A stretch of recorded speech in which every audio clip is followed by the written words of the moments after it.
Եթերում ազատ լուրերի հիմնական թողարկումն է, ես Արա Աբրահամյանն եմ, բարի երեկո, օրվա իրադարձությունները նախամարոտ։ Արտաքին գործերի նախարարի տեղակալ Վահան Կոստանյանը հեռախոսազրույց է ունեցել Շվեդիայի արտաքին գործերի նախարարության պետքարտուղարի հետ։ Զրուցակիցները գոհունակությամբ ընդգծել են Հայաստանի եւ Շվեդիայի միջև քաղաքական երկխոսության ակտիվացումը։ Հայաստանի եւ Իրանի միջև ռազմավարական գործընկերության համապարփակ փաստաթուղթը ավարտական փուլում է։ Թեհրանը պատրաստակամություն է հայտնում ընդունել վարչապետ Փաշինյանին փաստաթուղթը ստորագրելու նպատակով, հայտարարել է Հայաստանում Իրանի դեսպանը Խալիլ Շիր Ղոլամեի ասուլիսը։ Ուժեղ Հայաստան դաշինքի ընտրական ցուցակում ընդգրկված падգամավորի 106 տեխնացու ինքնաբացարկի դիմում է ներկայացրել։ Կենտրոնական ընտրական հանձնաժողովն այսօրվա նիստում կայացած որոշմամբ ուժը կորցրած են ճանաչել այդ տեխնացուների գրանցումները։ Ազգային ժողովի քաղաքացիական պայմանագիր խմբակցության падգամավոր Մարիա Կարապետյանը 57 երկրի падգամավորներից ստանալով ամենաշատ 119 քվ ընտրվել է ԵՀԿ խորհրդանական վեհաժողովի փոխնախագահ։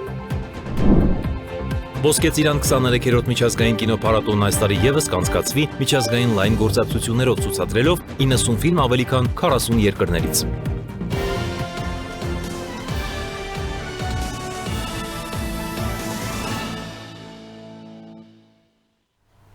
Արտաքին գործերի նախարարի տեղակալ Վահան Կոստանյանը հեռախոսազրույց է ունեցել Շվեդիայի արտաքին գործերի նախարարության պետքարտուղար Դագ Հարթելիուսի հետ։ Զրուցակիցները գոհունակությամբ ընդգծել են Հայաստանի եւ Շվեդիայի միջև քաղաքական երկխոսության ակտիվացումը, վստահություն հայտնելով, որ այն նոր շունչ կհաղորդի երկկողմ առևտրատնտեսական կապերի ամրապնդմանը եւ բազմոլորտ գործակցության ընդլայնմանը։ Զրուցակիցները մտքեր են փոխանակել նաեւ Հայաստան-Եվրամիություն գործընկերության ռազմավարական օրակարգի վերաբերյալ, անդրադառնալով Հայաստանի համար եվրոպական շուկայի հասանելիության ընդլայնման ուղղված քայլերին, նաեւ տարածաշրջանային փոխկապակցվածության զարգացման նախաձեռնություններին։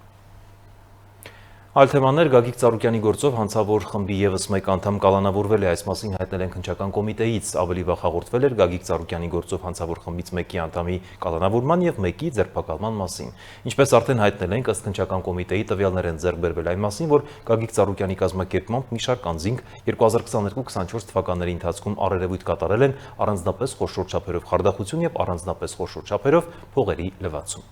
Հակակոռուպցիոն դատարանը վարույթ է ընդունել գլխավոր դատախազության հայտ Սնդեմ մուլտիգրուպ կոնցեռնի Գագիկ Ծառուկյան եւ այլ պատասխանողների։ Դատախազությունը պահանջում է անբավեր ճանաչել Սևանի ափամերձ տարածքի վերաբերյալ մի շարք պայմանագրեր եւ գործարքներ, նաեւ պետությանը վերադարձնել զուր 29 հեկտար հողատարածքը եւ դրա վրա գտնվող շենքերն ու շինությունները։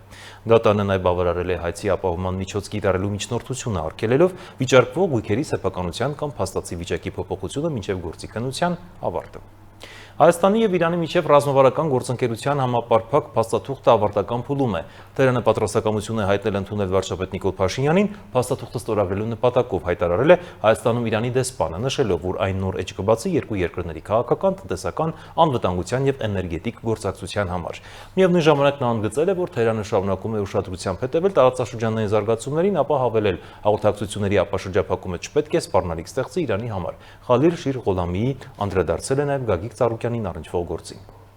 Հայաստանի եւ Իրանի միջև հարաբերությունները կարող են մտնել նոր փուլ։ Թեհրանում եւ Երևանում ակտիվորեն աշխատում են ռազմավարական գործընկերության համապարփակ փաստաթղթի շուրջ, որն ըստ պաշտոնական Երևանի եւ Թեհրանի երկկողմ գործակցությունը ինստիտուցիոնալ հիմքի վրա կդնի։ Այս մասին Երևանում կայացած մամուլի ասուլիսի ընթացքում հայտարարեց Հայաստանում Իրանի Իսլամական Հանրապետության արտակարգ եւ լիազոր դեսպան Խալիլ Շիր Ղոլամին։ Մեր ցանկությունն ու կամքն է, որպեսզի ռազմավարական գործընկերության փաստաթղթի շրջանակում հայ-իրանական գործընկերությունն ինստիտուցիոնալացնելու ուղղությամբ լուրջ եւ վճռական աշխատանք իրականացվի։ Տեքստի վրա աշխատում ենք եւ հուսով ենք շուտով այն կավարտենք։ Իրանը մեծ սիրով կողջունի վարչապետ Նիկոլ Փաշինյանի այցն Իրան, որտեղ կստորագրվի այդ փաստաթուղթը։ Այն նոր մթնոլորտ կստեղծի հայ-իրանական հարաբերություններում եւ նոր պատուհան կբացի տարբեր ոլորտներում գործակցության համար։ Դեսպանը հիշեցրեց, որ ռազմավարական գործընկերության փաստաթղթի կարևորությունը վերահաստատվել է նաեւ անցած շաբաթ Իրանում Հայաստանի վարչապետ Նիկոլ Փաշինյանի եւ Իրանի նախագահ Մասուդ Փեսեշքյանի հանդիպման ընթացքում։ Թեհրանը հույս ունի, որ փաստաթուղթը կստորագրվի վարչապետի առաջիկա այցի ընթացքում։ Քննարկման առանցքային թեմաներից մեկն էլ տարածաշրջանային հաղորդակցությունների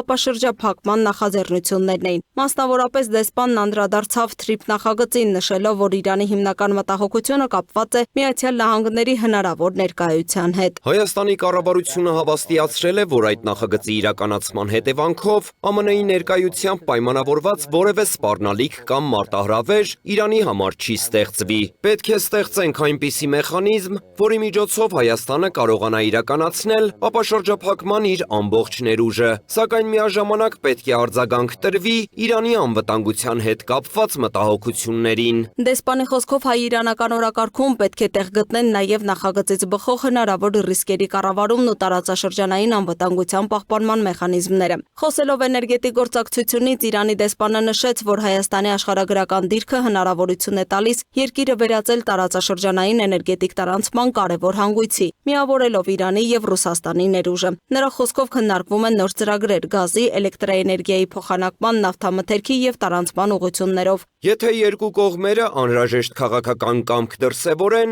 Հայաստանը կարող է լրիվ նոր դիրքում հայտնվել էներգակիրների տրանզիտի եւ իր էներգետիկ ներուժի զարգացման տեսանկյունից։ Դեսպանը նաև շնորհակալություն հայտնեց Հայաստանի ղեկավարությանը Իրանի հոգևոր առաջնորդի հրաժեշտի արարողությանը մասնակցելու համար, նշելով, որ դա եւս մեկ անգամ ընդգծել է երկու ժողովուրդների միջև առանձնահատուկ հարաբերությունները։ Իրան-Միացյալ Նահանգներ հարաբերություններում ստեղծված իրավիճակն ու բանակցային գործընթացի հեռանկարները եւս ասուլիսի առանցքային թեմաներից էին։ Դեսպանի խոսքով Թեհրանը շարունակում է աջակցել դիվանագիտական ճանապարհով խնդիրների լուծմանը, սակայն մտահոգված է ձեռք բերված պայմանավորվածությունների կատարմամբ։ Իրանի եւ Միացյալ Նահանգների միջև ձեռք բերված պայմանավորվածություններից դեռ շատ կարճ ժամանակ է անցել, սակայն այս ընթացքում արդեն ականատես ենք եղել մի շարք խախտումների։ Այդ պատճառով Իրանի մտահոգությունները լիովին տրամաբանական են, եւ մենք ակնկալում ենք, որ այդ մտահոգություններին կտրվի հստակ պատասխան։ Իրանը շարունակում է նախապատվությունը տալ դիվանագիտական ճանապարհով խնդիրների կարգավորմանը,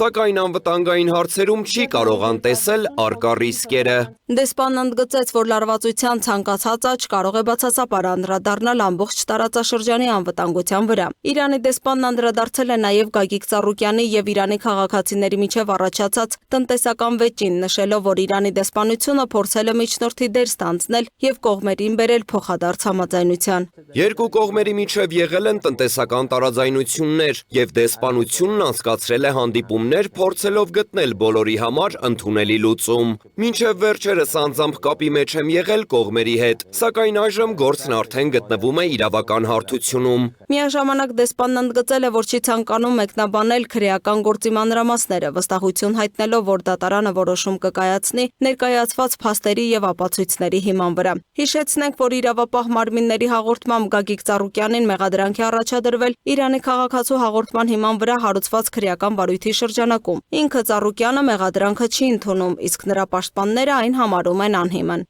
Լուսինե Գրիգորյան, Տիգրան Ղազարյան, Free News, Ազատ լուրեր։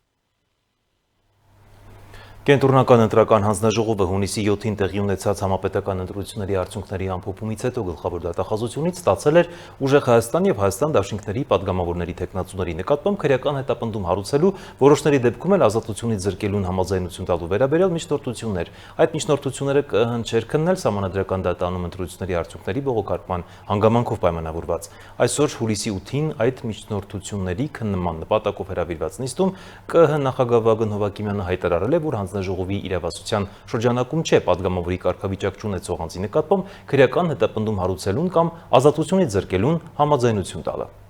Ըստ էության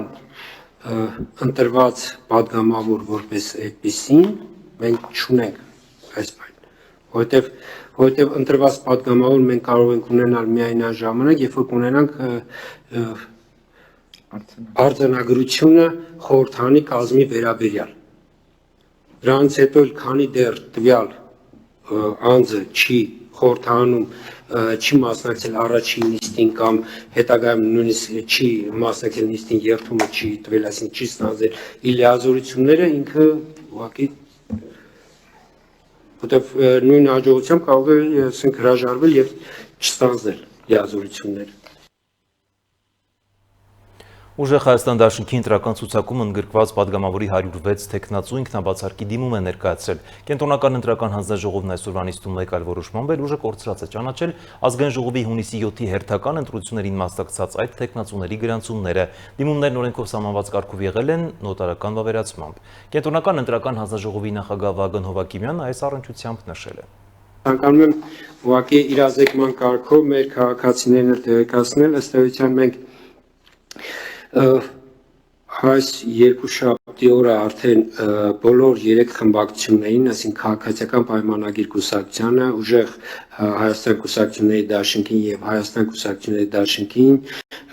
բոլոր 3 կուսակցությունների լիազոր ներկայացուցիչներին տեղեկացրել ենք, որ մինչև հուլիսի 20-ը իրենք կարող են ներկայացնել ինքնաբացարկի դիմումն, այսինքն իրենց ցուցակներում, այսինքն դա այն քաղաքական ուժերն են, ովքեր որ անցողիկ մաղթարել են եւ խորհրդանում ունենալու են խմբակցություններ։ Եվ նաեւ տեղեկացրել ենք, որ լիազոր ներկայացուցիչներին, որ հուլիսի 21-ին Կենտրոնական ընտրական հանձնաժողովը նիստ կգումարի եւ այդ պայդրությամբ արդեն ըստ ինքնաբացարկների կհաստատի արձանագրությամբ ապագա 9-րդ գումարը խորհրդանի առաջի կազմը։ Ազգային ժողովի քաղաքացիական պայմանագիր խմբակցության падգամավոր Մարիա Կարապետյանը 57 երկրի падգամավորներից ստանալով ամենաշատ 119 քվ ընտրվել է ԵՀԿ խորհրդանական վեաժողովի փոխնախագահ։ Այս մասին տեղեկանում ենք падգամավորի Facebook-ի էջից։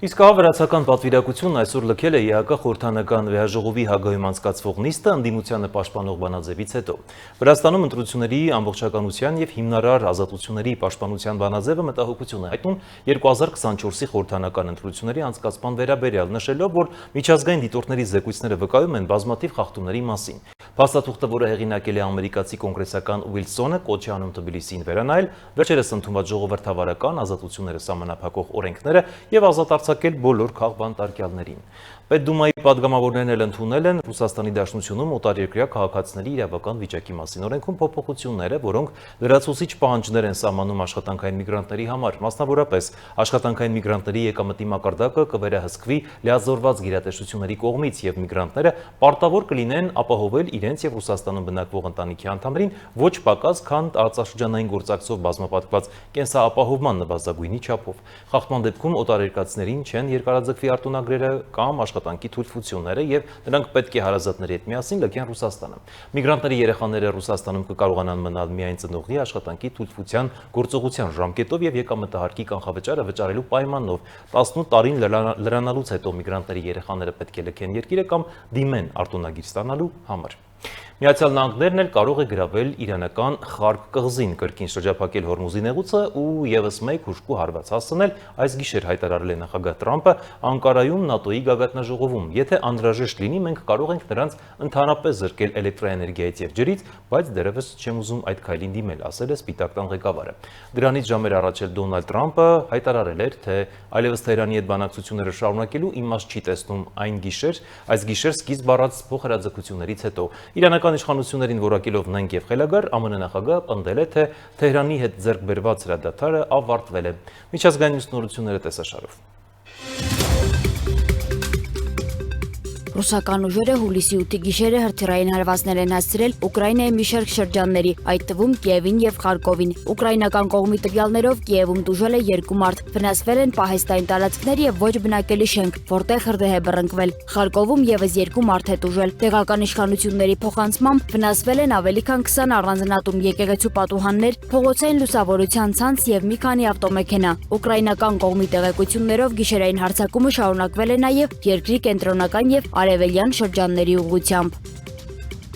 Ամերիկայի Միացյալ Նահանգների զինված ուժերը նոր հարվածներ են հասցրել Իրանի տարածքին, մեղադրելով Թեհրանին Հորմուզի նեղուցում առևտրային նավերի վրա հարձակումների համար։ Ամերիկայի Միացյալ Նահանգների կենտրոնական հրամանատարությունը հայտարարել է, որ գործողությունները պատասխան են միջազգային ծովային ուղիների անվտանգությանը սպառնացող գործողություններին։ Reuters-ի փոխանցմամբ Իրանի Իսլամական հեղափոխության պահապանների կորպուսը հայտարարել է, որ ի պատասխան հարվածներ է հասցրել Բահրեյնում և Քուվեյթում գտնվող ամերիկյան ռազմական օբյեկտներին։ Երկու երկրներն էլ օդային տագնապ են հայտարարել։ Միաժամանակ Ամերիկայի Միացյալ Նահանգների ֆինանսների նախարարությունը վերականգնել է իրանական նավթի վաճառքի նկատմամբ պատժամիջոցները։ Թեհրանը Վաշինգտոնին մեղադրել է ձեռք բերված պայմանավորվածությունները խախտելու համար, հայտարարելով, որ կարձագանքի Ամերիկայի Միացյալ Նահանգների գործողություններին։ Հորմուզի նեղուցում անցած գիշեր հարձակման են ենթարկվել երկու առևտրային նավ։ Reuters-ի փոխանցմամբ դրանցից մեկը Քաթարին պատկանող հեղուկ գազ տեղափոխող Ալ-Ռաքայաթ նավն էր, իսկ երկրորդը Սաուդյան Արաբիայի դրոշի ներքո նավարկող Վեյդան տանկերը։ Axios-ը հղում անելով ամերիկացի պաշտոնյային հայտնում է, որ հարձակման հետևում կանգնած է Իրանի Իսլամական հեղափոխության պահապանների կորպուսը։ Նույն աղբյուրի տվյալներով նավերը զգալի վնասներ են կրել, սակայն անձնակազմի շրջանում տուժածներ չկան։ Ամերիկայի Միացյալ Նահանգների նախագահ Դոնալդ Թրամփը հայտարարել է, որ Գրենլանդիան պետք է գտնվի ոչ թե Դանիայի, այլև Միացյալ Նահանգների վերահսկողության ներքո։ Նրա խոսքով կղզին ռազմավարական կարևոր նշանակություն ունի Ամերիկայի Միացյալ Նահանգների համար, իսկ Դանիան բավարար միջոցներ չի ներդնում դրա պաշտպանության և զարգացման ուղղությամբ։ Թրամփը նաև պնդել է, որ Գրենլանդիայի շուրջ ակտիվություն են ցուցաբերում Ռուսաստանն ու Չինաստանը, ինչը նրա խոսքով Վաշինգտոնը չի պատրաստվում հանդուրժել։ Ամերիկայի Միացյալ Նահանգները, Դանիան և Գրենլանդիան տարեսկզբին համաձայնել էին այս հարցի շուրջ շարունակել բարձր մակարդակի բանակցությունները, սակայն դրանց արդյունքները դեռ չեն հրապարակվել։ Գերմանիայի արտգործնախարար Յոհան Վադեֆուլը հայտարարել է, որ Բերլինը մանրակրկիտ կգնահատի Իրանի դեմ պատժամիջոցների մեղմացման ցանկացած նախաձեռնություն և չի աջակցի դրանց, քանի դեռ չի ստեղծվել հստակ երաշխիքներ, որ Թեհրանը չի կարողանա ձեռք բերել միջուկային զենք։ Նրա խոսքով Ամերիկայի Միացյալ Նահանգների և Իրանի միջև բանակցություններում պետք է ներառվեն նաև Իրանի բալիստիկ հրթիռների ծրագիրը և տարածաշրջանային զինված խմբավորումներին ցուցաբերվող աջակցությունը։ Վադեֆուլը նշել է, որ այս հարցերում Գերմանիայի և Իսրայելի դիրքորոշումները համընկնում են, նաև ընդգծել, որ համապատասխան հարցերը քննարկել է Ամերիկայի Միացյալ Նահանգների պետքարտուղար Մարկո Ռուբիոյի հետ։ Ոսկե Ծիրան 23-րդ միջազգային կինոփառատոնն այս տարի ևս կանցկացվի միջազգային լայն գործակցություններով ցուցադրելով 90 ֆիլմ ավելի քան 40 երկրներից։ Փառատոնի նախօրեին կազմակերպիչներն ու գործընկեր կառույցների ներկայացուցիչները ներկայացրել են Կանադայի, Ֆրանսիայի և Գերմանիայի մասնակցությամբ ձևավորված ծրագրերը։ Ոսկե Ծիրան 23-րդ միջազգային կինոփառատոնի միջազգային գործակցություններին նվիրված մամուլի ասուլիսում փառատոնի համահիմնադիր Սուսաննա Հարությունյանը նշել է, որ Ոսկե Ծիրանը տարիների ընթացքում դարձել է ոչ միայն կինոմշակութային, այլև միջազգային գործակցության հարթակ։ Փառատոնի գործընկերների թվում են Ֆրանսիայի դեսպանությունն ու Ֆրանսիական ինստիտուտը, Գերմանիայի դեսպանությունն ու Գյոթե ինստիտուտը, իսկ այս տարի գործակցության շրջանակին միացել է նաև Հայաստանում Կանադայի դեսպանությունը։ Փառատոնի համահիմնադիր Սուսաննա Հարությունյանի խոսքով ավելի քան 2 տասնամյակների ընթացքում Ոսկե Ծիրանը կարևոր դեր է ունեցել Հայաստանի կինոմիջավայրի ձևավորման, հայկական կինոյի միջազգային ներկայության և մշակութային կապերի զարգացման գործում։ 23 տարիների ընթացքում Ոսկե Ծիրանը համագործակցել է բազմաթիվ դեսպանատների, բազմաթիվ միջազգային կազմակերպությունների, կայացրել է և իրականացրել է բազմաթիվ միջազգային ծրագրեր, այդ առումով իսկապես լավ փորձ ունենք, բայց մենք ունենք հիմնական գործընկերներ, այդ հիմնական գործընկերներից է իհարկե ֆրանսիական դեսպանատունը և ֆրանսիական ինստիտուտը, հիմնական գործընկերներից է Գյոթե ինստիտուտը և գերմանական դեսպանատունը։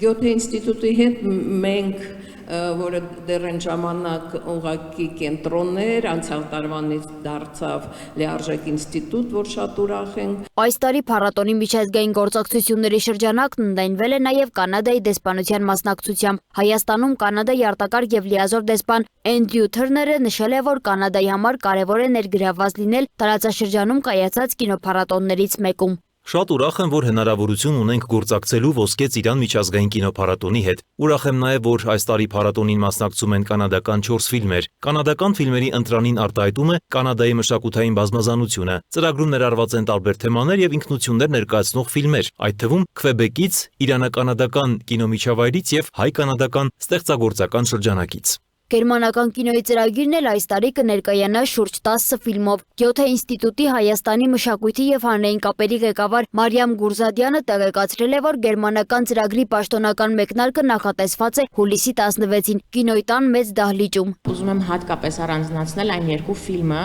մեկը դա բացման ֆիլմն է, որը կլինի ինչպես ասացի հուլիսի 16-ին ժամը 3:30 Կինոյի տան մեծ դահլիճում։ Դա ժամանակակից եվրոպական կինոյի ամենաինքնատիպ հեղինակներից մեկի եւ այսպես կոչված Բերլինյան դպրոցի ներկայացուցիչ Վալեսկա Գրիսբախի ֆիլմն է, կոչվում է Երազի արկած։ Եվս մեկ ֆիլմ, որ հատկապես ուզում եմ առանձնացնել այս տարի, դա կրկին տեղի դիտելու հնարավորություն կունենաք հուլիսի 16-ին ժամը 7:30 Կինոյի տան մեծ դահլիճում, դա այս տարվա կինոփառատոնի լավագույն ռեժիսոր անվանակարգում հաղթած Պավել Պավլիկովսկու հայրենիք ֆիլմն է։